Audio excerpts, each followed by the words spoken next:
नमस्कार साथियों, मैं दीनानाथ सिंह इस एकांत दृष्टि चैनल पर आप सबका हार्दिक स्वागत करता हूं। साथियों, हम ऐसा होता है कि देह भान में ही अधिक रहते हैं, माने देहाभिमान की अवस्था में रहते हैं और स्वयं को शरीर मानते हैं। शरीर के जो कष्ट हैं या रोग हैं या जो कुछ भी कमजोरियां रहती हैं, हम उन्हें अपना मान लेते हैं, लेकिन हम अपने आत्म स्वरूप को विस्मृत किए रहते हैं, अपनी आत्मा में स्थित नहीं हो पाते। यही कारण है कि शरीर का जो देहाभिमान मतलब है कि अपने को स्वयं को शरीर मानकर जो हम चलते हैं, इसीलिए हमें कष्ट का अनुभव होता है। शरीर भान में रहने से क्या होता है कि मृत्यु का भय हमें अधिक सताता है। और यदि हम आत्म स्थित रहें, आत्मा की चेतना में रहें, आत्माभिमानी बने, तो हमें शारीरिक कष्ट दुखदायी नहीं प्रतीत होंगे, क्योंकि धीरे धीरे हमारी चेतना जो है आत्मिक तल पर चली जाती है और शरीर के कष्ट हमें उतना प्रभावित नहीं कर पाते। तो यह जो देहाभिमान है, यही हमारे लिए मौत की घाटी है, अर्थात हमें कदम कदम पर मौत का भय सताता रहता है। तो इससे निजात पाने के लिए या मुक्त पाने होने के लिए हमें आत्मिक स्टेज को मजबूत बनाना होगा और स्वयं को आत्मा मानकर चलना होगा। आत्मा हमारे शरीर में आज्ञा चक्र में स्थित रहती है और वह आत्मा स्वयं मैं हूँ, मैं शरीर नहीं हूँ। अपने शरीर के अंगों को जो है हम अपना न समझें और स्वयं को आत्मा माने और यह माने कि मैं इस शरीर को चला रहा हूँ, मैं अपनी इंद्रियों को अपना जो है आदेश दे रहा हूँ और अपनी इंद्रियों द्वारा काम करवा रहा हूँ। कोई भी कर्तव्य मैं अपनी इंद्रियों द्वारा करवा रहा हूँ। तो भगवान कृष्ण ने गीता में कहा है कि ज्ञानेंद्रियाँ और कर्मेंद्रियाँ, ज्ञानेंद्रियाँ जो हैं जैसे आँख, नाक, कान, त्वचा, जीभ, ये जो हैं हमारी ज्ञानेंद्रियाँ हैं। और कर्मेंद्रियाँ में जैसे हाथ, पैर और पेट, मुंह इत्यादि अन्य अन्य अंग आ जाएंगे जिनके द्वारा हम काम करते हैं। तो ये अंगों जो हैं, इसको आत्मिक चेतना में हमें व्यवहारिक रूप से जो है मतलब इससे अधिक संपर्कित नहीं होना चाहिए। हम आत्मिक रूप में स्थित होकर दृष्टा बने रहें कि माने यह काम स्वयं कर रहे हैं। ज्ञानेंद्रियाँ, कर्मेंद्रियाँ सब अपने अपने काम कर रहे हैं, अपने कर्तव्यों का पालन कर रहे हैं और मैं आत्मा इससे मुक्त हूँ और मैं इनका स्वामी हूँ।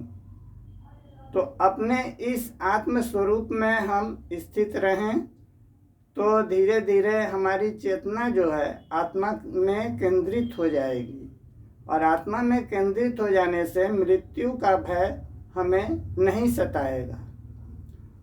तो आत्मिक चेतना में हमें स्थित रहना होगा और स्वयं को देह से न्यारा समझना होगा। मतलब हम यह समझें कि मैं शरीर नहीं हूँ। शरीर मानने से ही क्या होता है कि हमारी आत्मिक चेतना जो है शरीर के तल पर आ जाती है। तो शरीर के तल पर आने पर चूंकि शरीर तो नाशवान है, तो इसीलिए हमें मृत्यु का भय जो है सताते रहता है। और यदि हम आत्मा में स्थित रहें तो हमारी शरीर की जो चेतना है वह आत्मा में केंद्रित हो जाएगी।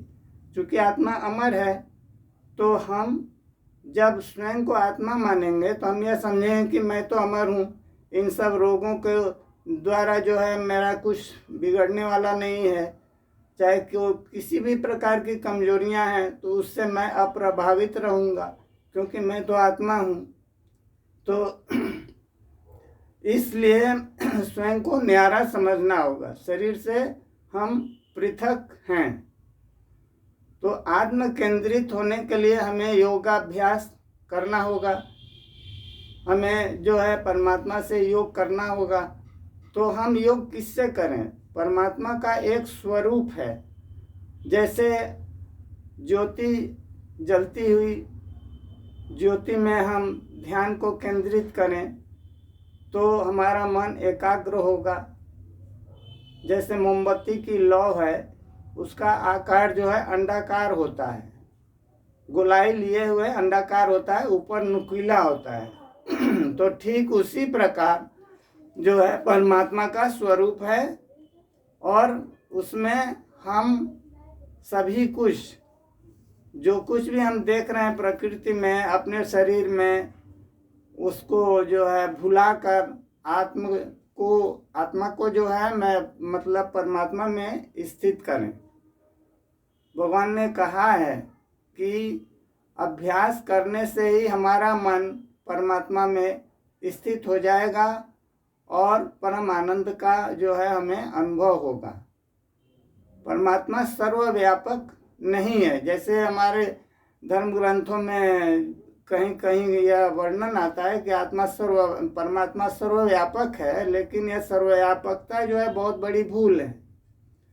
परमात्मा सर्वव्यापक नहीं है। सर्वव्यापक होने का मतलब जो गंदी चीजें हैं, क्या परमात्मा उनमें भी स्थित है? या जो कुछ भी हमारे समाज में बुराइयां फैली हुई हैं, हत्याएं हो रही हैं, बलात्कार हो रहे हैं, चोरियां हो रही हैं, डकैतियां हो रही हैं, तो वो सब जो है क्या परमात्मा करवा रहे हैं? नहीं। पर इसीलिए कहीं कहीं यह भी वर्णन आता है कि परमात्मा सर्वव्यापक नहीं है, उनका एक आकार है ज्योति स्वरूप। तो उनमें स्थित होने का हमें प्रयास करना चाहिए। और उसी प्रकार आत्मा जो है, जैसे मैं आत्मा हूँ तो हमारा भी एक आकार है। जैसे आकाश में जो हमें तारे दिखलाई पड़ते हैं, उनका एक आकार होता है, उसी प्रकार आज्ञा चक्र में भी हम आत्मा जो हैं तारे जैसे ज्योति स्वरूप स्थित हैं।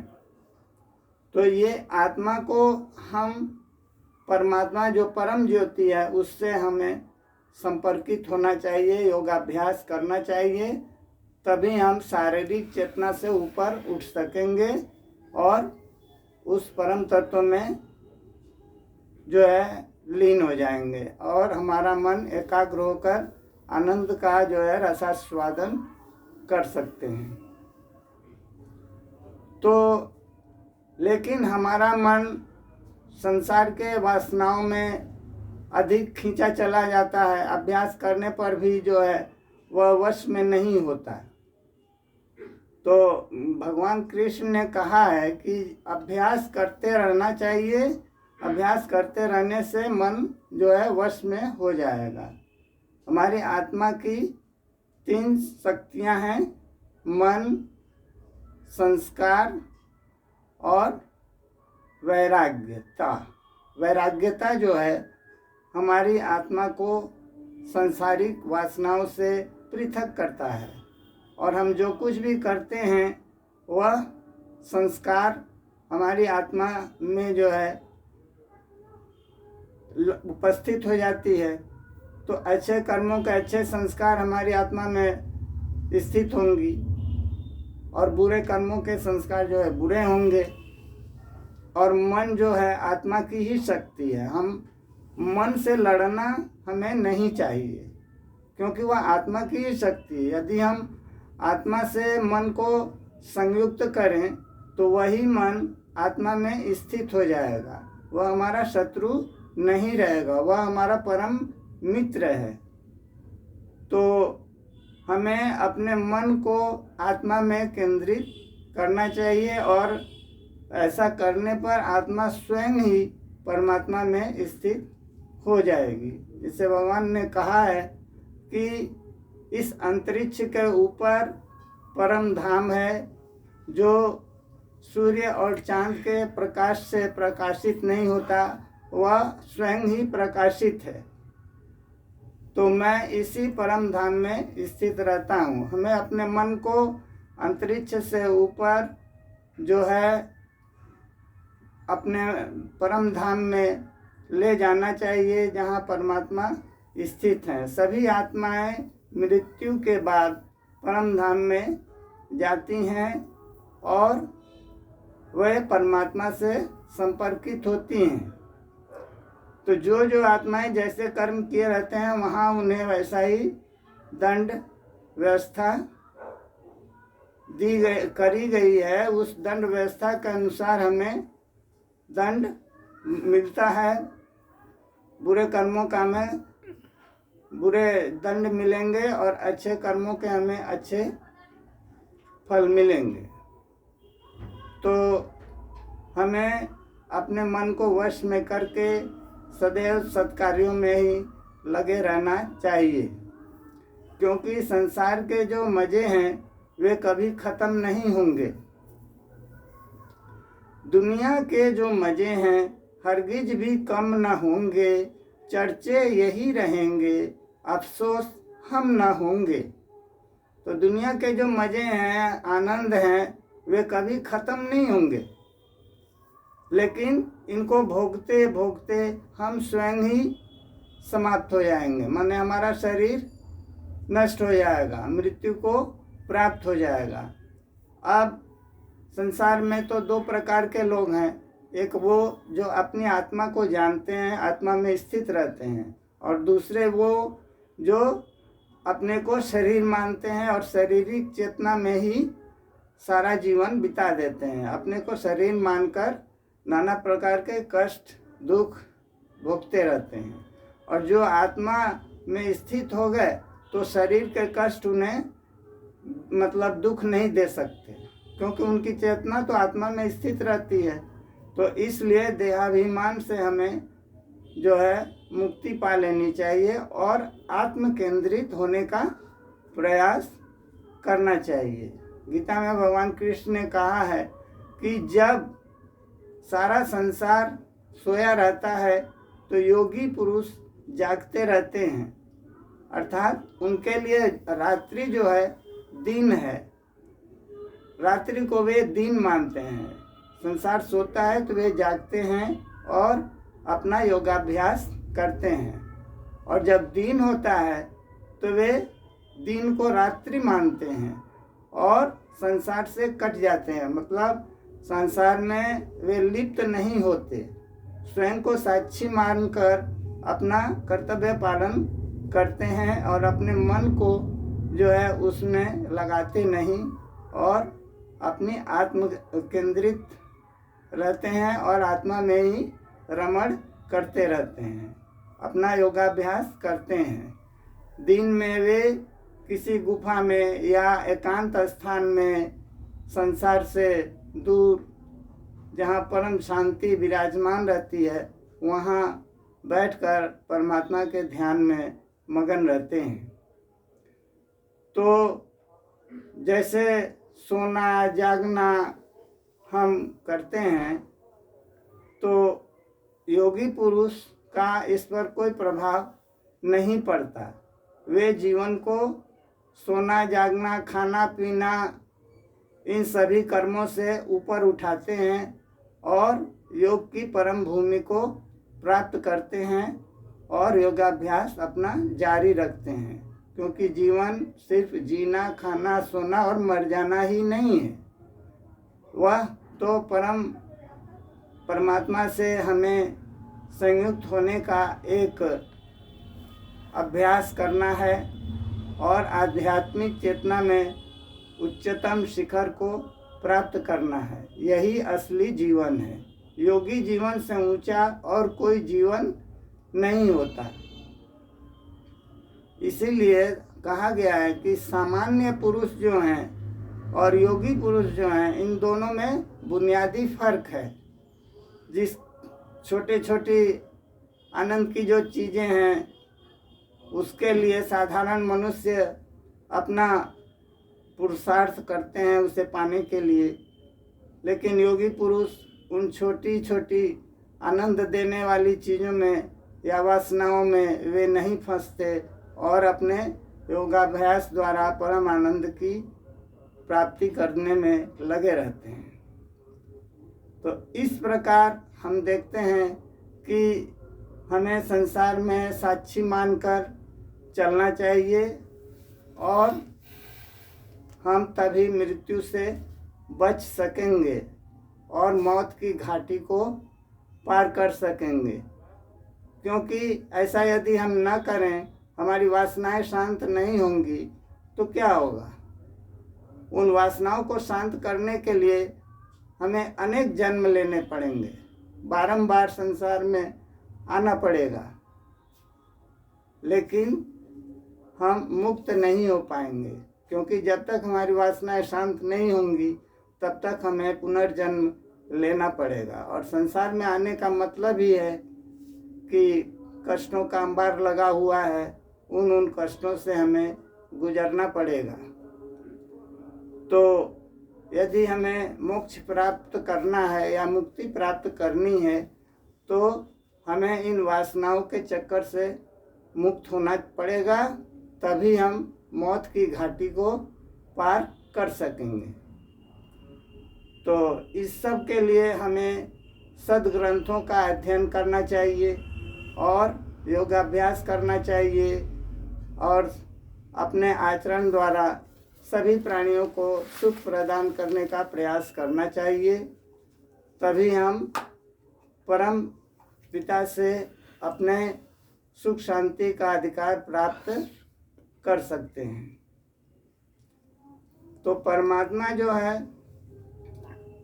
आनंद का सागर है, शांति का सागर है, ज्ञान का सागर है। उनसे जब हम संयुक्त होंगे तो उनके गुण हमारे आत्मा में प्रवेश करेंगे। वैसे ही हम भी परमात्मा की तरह ही बन जाएंगे। उनकी सारी शक्तियों को हम योग के द्वारा प्राप्त कर सकते हैं और आनंद की प्राप्ति कर सकते हैं। उनकी तरंगें जो है हमारे मस्तिष्क में या हमारी आत्मा में आती हैं तो फिर आत्मा के द्वारा हमारी आत्मा जो है उन तरंगों को संसार में फैलाती हैं और वे दिव्यता स्थापित करती हैं। परमात्मा की शक्ति हमें उतर कर संसार में फैलती हैं तो उससे जो है वातावरण पवित्र होता है और उस पवित्रता के द्वारा हम अन्य मनुष्यों को भी उनके जीवन को शांतिमय और पवित्र बनाने में मदद करते हैं। तो इस प्रकार हमें जो है संसार में योग के द्वारा आनंद की प्राप्ति करने का प्रयास करना चाहिए। क्योंकि इस गुप्त शक्ति जो है परमात्मा की गुप्त शक्ति हमें अपने नियंत्रण में ली रहती है और इसके द्वारा हम उनके नियंत्रण में रहकर संसार में अपना पार्ट बजाते हैं, मतलब अभिनय करते हैं। यह पूरी पृथ्वी क्या है, एक स्टेज की तरह है और इसमें हम सभी लोग अपना अपना पार्ट बजा रहे हैं, अपना अभिनय कर रहे हैं। तो इस अभिनय को जो सच्चा मान लेते हैं वे इसी में फंसे रहते हैं और जो पुरुष यह मानते हैं कि मैं अभिनय कर रहा हूँ, तो अभिनय कर रहा हूँ का मानने से यह होगा कि कोई भी कर्तव्य के संस्कार हमें बांध नहीं सकेंगे। जहाँ साक्षी भाव आया तो हम जो है कर्तव्य से बंधेंगे नहीं, कर्म किए और उससे छुटकारा पा लिए। लेकिन जो फंस गए कर्मों में तो ये मुक्त नहीं हो पाएंगे। तो उसी को भगवान कृष्ण ने कहा है कि जो इस संसार में फंसे रहते हैं उनको बारंबार जन्म लेना पड़ता है और उनके कर्मों के मुताबिक ही मैं उन्हें नया जन्म देता हूँ। अच्छे कर्म वालों को देता हूँ कि या उससे उच्च कोटि की या योगियों के कुल में ही जन्म देता हूँ और बुरे कर्म वालों को सूकर कुकर नीच योनियों में बारंबार गिराता हूँ और उन्हें नाना प्रकार के कष्ट भोगने पड़ते हैं। तो हमें इस प्रकार जो है कष्टों से बचने के लिए योगाभ्यास करना चाहिए और परमात्मा में स्थित होकर योग का परम आनंद जो है प्राप्त करना चाहिए। यही एक गुप्त शक्ति है, वही परमात्मा की शक्ति है, वही प्रकृति की शक्ति है। परमात्मा और प्रकृति दोनों एक ही स्वभाव वाले हैं। प्रकृति का मतलब जिन्हें हम परमेश्वरी कहते हैं, भगवती कहते हैं, वह परमात्मा की ही शक्ति है और इसी के द्वारा परमात्मा जो है सृष्टि स्थिति और संहार करते हैं।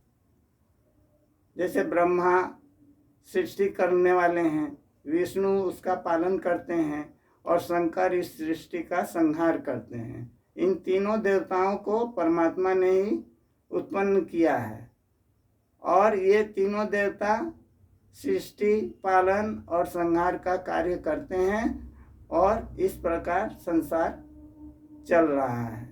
ब्रह्मांड में जो है इन्हीं का शासन चलता है। तो परमात्मा की शक्ति को ये तीनों देवता प्राप्त करते हैं अपनी अपनी तपस्या के द्वारा, जो है परमात्मा की शक्ति प्राप्त कर अपना कर्तव्य करते हैं। तो हमें भी योग करके अपना परमात्मा की शक्ति प्राप्त करके उनके समान ही बन जाना चाहिए और शक्ति के अनुसार हमें भी संसार में विचरण करना चाहिए और सभी आत्माओं से प्रेम भाव रखना चाहिए, जिससे कि हम भाईचारा या वसुधैव कुटुंबकम की धारणा को सत्य कर सकें। इस प्रकार हम मौत की घाटी को पार कर सकते हैं आत्मिक चेतना में स्थित रहकर, और शारीरिक चेतना में रहने पर हम मौत की घाटी को पार नहीं कर सकेंगे। तो स्वयं को आत्मा मानते हुए हमें परमात्मा में स्थित हो जाना चाहिए, जिससे कि योगाभ्यास का रसास्वादन हम कर सकें। अब इतना ही कहकर मैं अपने वक्तव्य को विराम देता हूँ। आप सभी को बहुत बहुत धन्यवाद।